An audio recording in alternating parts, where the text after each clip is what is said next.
Dumulog sa Bombo Radyo Kawayan ang isang magsasaka matapos umanong hindi tanggapin ng NFA ang kanyang aning palay dahil ito ay overdry o nasobrahan raw sa pagkatuyo. Sa panayam ng Bombo Radyo Kawayan kay Ginoong Redentor Idmilao ng San Manuel ng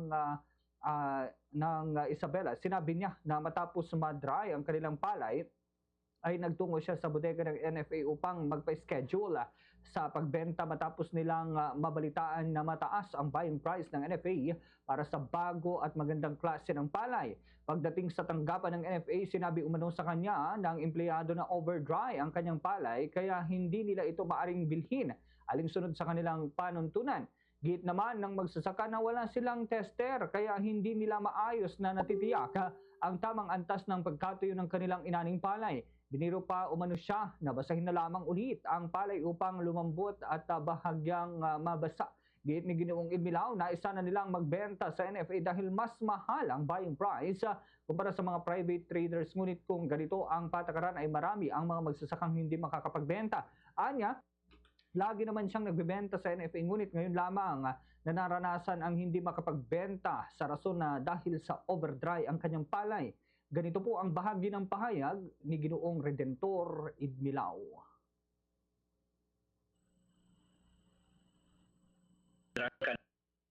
Nila, hindi pwede. Ma'am,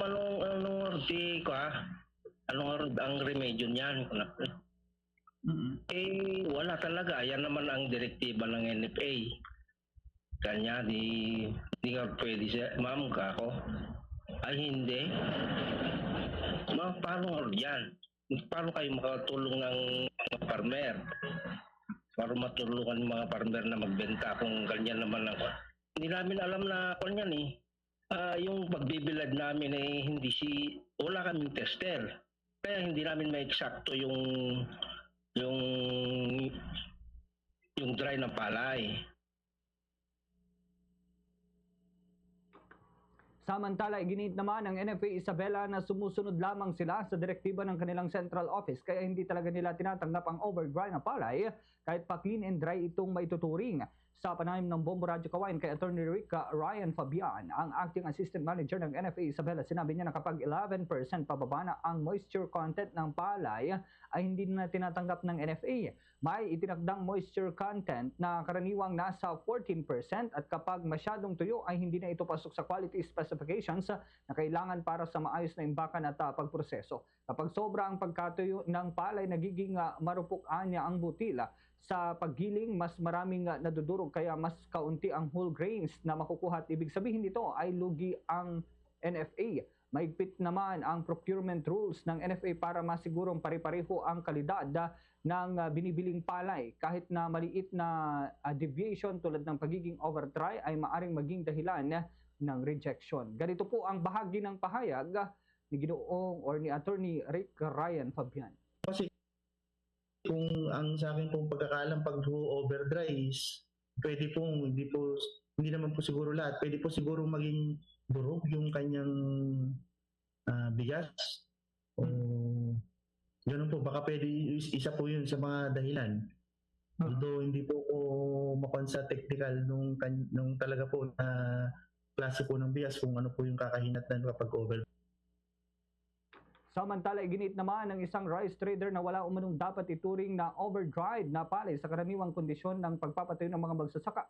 Sa panayam ng Bombo Radyo Kawayan kay Ginoong Ernesto Subia, presidente ng Rice Millers Association Region 2, sinabi niya na nararapat sumailalim sa mas masusing pagsasanay o seminar ang mga empleyado ng NFA upang maging mas wasto ang pagtukoy nila sa moisture content ng palay na kanilang binibili. Ayon sa kanya, karamihan sa mga ani ng mga magsasaka ay sun-dried o binibilad lamang sa araw. Kaya hindi umano agad na masasabi na ito ay sobra ang pagkatuyo. Dagdag pa niya, kung dumaan man sa mechanical dryer ang palay, may tuturing lamang itong overdry kung ito ay halos nasunog na o labis na natuyo ang butil ng palay.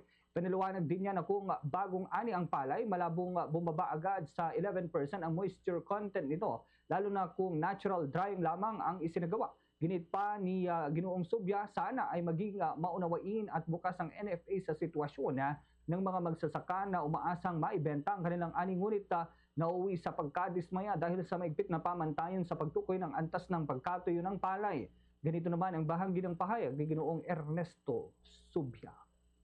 Ito, such overdry na palay, pagka sun-dry, not unless they use mechanical dryer. Pero ang mechanical dryer, wala naman mechanical dryer ang mga farmers natin eh. Karamihan sun-dry yan eh. Kasi ang mechanical dryers, pag nasobrahan mo yan, talagang maluton. Yun ang sinasabi natin na naksut. Kasi lang yung kinirog, buti kuwan. Parang yung pinadry mo sa palayok. Kiwar ka ng kiwar hanggang sa naging maitim na. Yun ang overdry. Fast sa radyo Bombo!